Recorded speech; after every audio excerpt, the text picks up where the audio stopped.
The demand. The massive ship appeared without warning.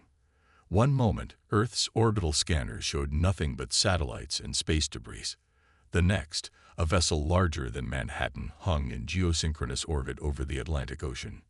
Major Eliza Chen stood frozen before the command center's main view screen, her coffee forgotten in her hand as she stared at the impossible object. 20 years in the United Earth Defense Force hadn't prepared her for this. "Status report," she demanded, her voice steady despite the adrenaline coursing through her body. Lieutenant Patel's fingers flew across his console. No radiation signatures consistent with weapons charging. No detectable communications. It's just sitting there. The vessel resembled nothing so much as a massive obsidian shard, its surface so black it seemed to swallow light rather than reflect it. For 6 hours, it maintained its position, silent and unresponsive to all hailing frequencies. Then it spoke. Every electronic device on Earth, from military communication systems to civilian smartphones, simultaneously displayed the same image. A towering figure with iridescent scales and 4 arms, seated on what appeared to be a throne made of some crystalline material. "People of Earth," the being's voice resonated through speakers worldwide. "I am High Executor Vexorn of the Galactic Hegemony. Your world has been assessed and categorized as a Class 3 developing civilization." Major Chen watched from UEDF headquarters in Singapore as the alien continued. "According to Hegemony Statute 7329 Delta, all Class 3 worlds must provide annual tribute of 35% of planetary resources to maintain their autonomous status. Failure to comply will result in immediate planetary sterilization." The being's pupilless eyes seemed to stare directly at everyone watching. "You have 30 Earth rotations to deliver your first tribute. Specifications follow." Screens worldwide filled with detailed lists of minerals, gases, biological specimens, and water volumes, resources that would cripple Earth's economy and ecology if extracted. Within hours, the United Nations Security Council convened an emergency session. Major Chen attended virtually, alongside her commanding officer, General Ibrahim. "This is extortion," the French representative exclaimed. "They expect us to simply hand over a third of our planet's resources. What choice do we have?" countered the Chinese ambassador. "Their vessel alone suggests technology centuries beyond our own." Dr. Eiko Nakamura, Earth's leading xenobiologist, joined the call. "We've been analyzing their transmission. There's something peculiar about their approach. It's almost procedural, like they're reading from a script they've used many times before." General Ibrahim leaned forward. "Explain, Doctor." "The hegemony appears to operate on a classification system. Their reference to us as Class 3 suggests they've encountered many civilizations at our development level. Their demands follow a precise formula." "So they're experienced conquerors," interrupted the Russian representative. "How does this help us?" "It means they're predictable," Major Chen said suddenly, drawing all eyes to her. "If they've done this before, they have standardized protocols. And standardization means vulnerabilities," finished Dr. Nakamura. "Systems that haven't needed to adapt." In the days that followed, smaller craft descended from the mothership, taking samples from oceans, forests, and mines, cataloging Earth's resources. Military forces worldwide were ordered not to engage, but to observe and gather data on the aliens' technology.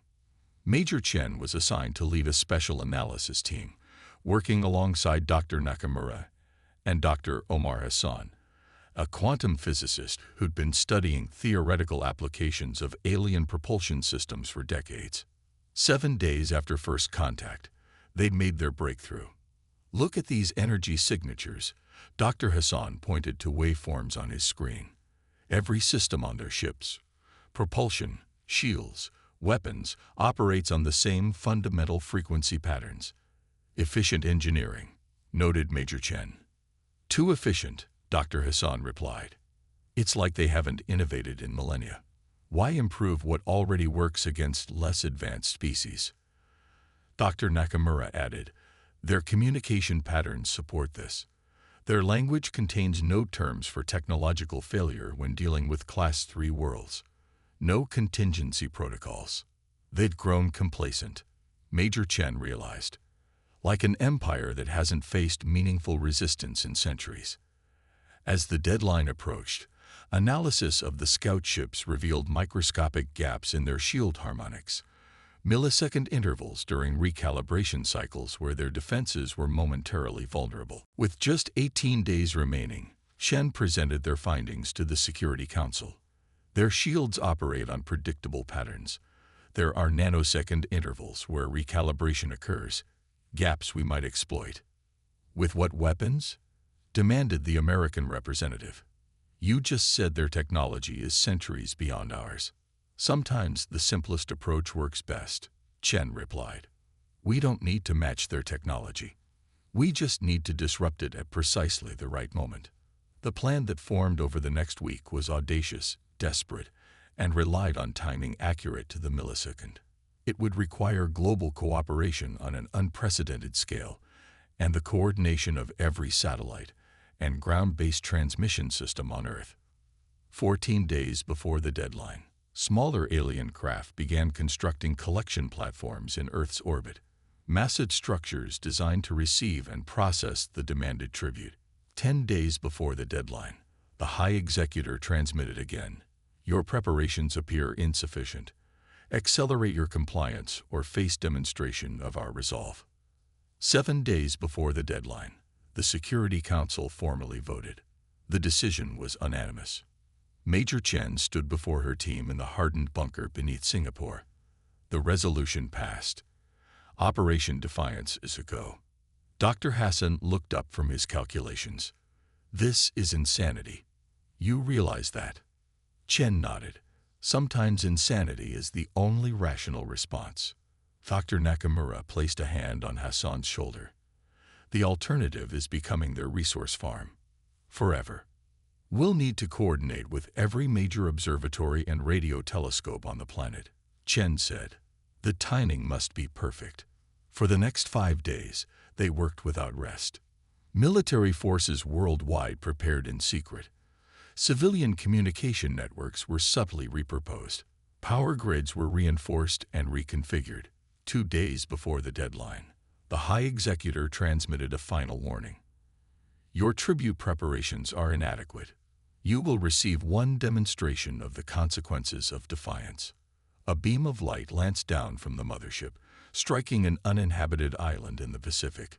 When the light faded, nothing remained but a smooth crater of glass where the island had been. Tomorrow, Chen told her team as they watched the footage. We're out of time. That night, as she tried and failed to sleep, Chen received an unexpected visitor in her quarters. General Ibrahim stood at her door, his usually stern face softened with something like compassion.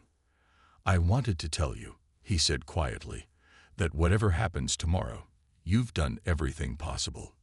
If we fail, we won't fail, Chen interrupted. We can't. Ibrahim nodded.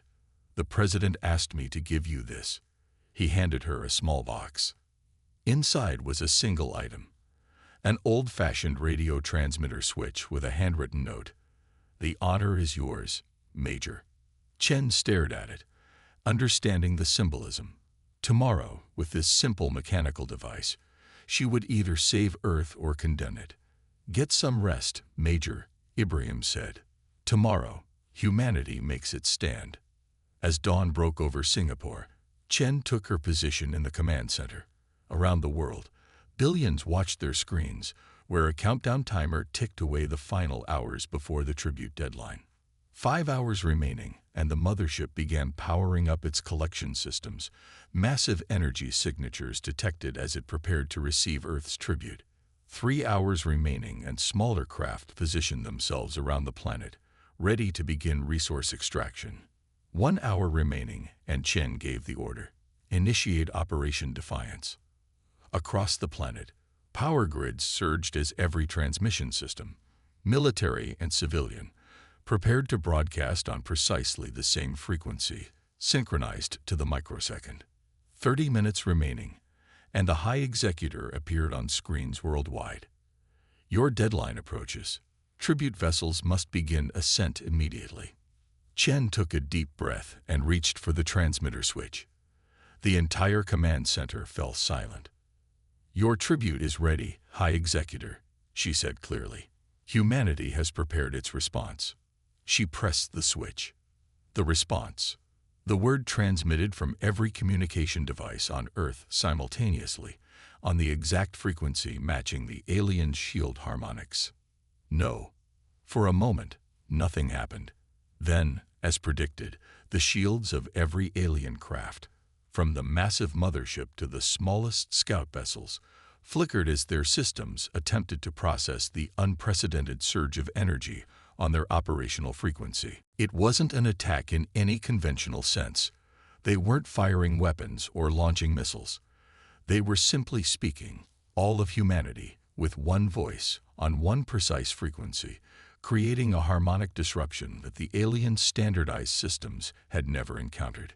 The shields flickered again, longer this time, as secondary systems engaged to compensate.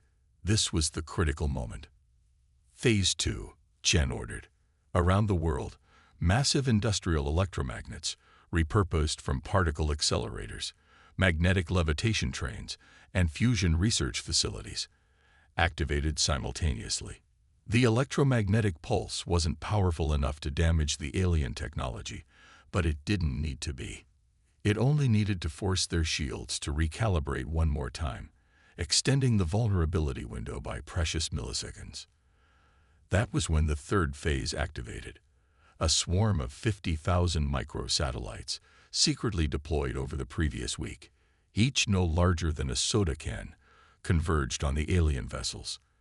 They carried no weapons, only specialized sensors designed to gather data through the momentary gaps in the alien shields. "We're receiving telemetry," announced Lieutenant Pottle.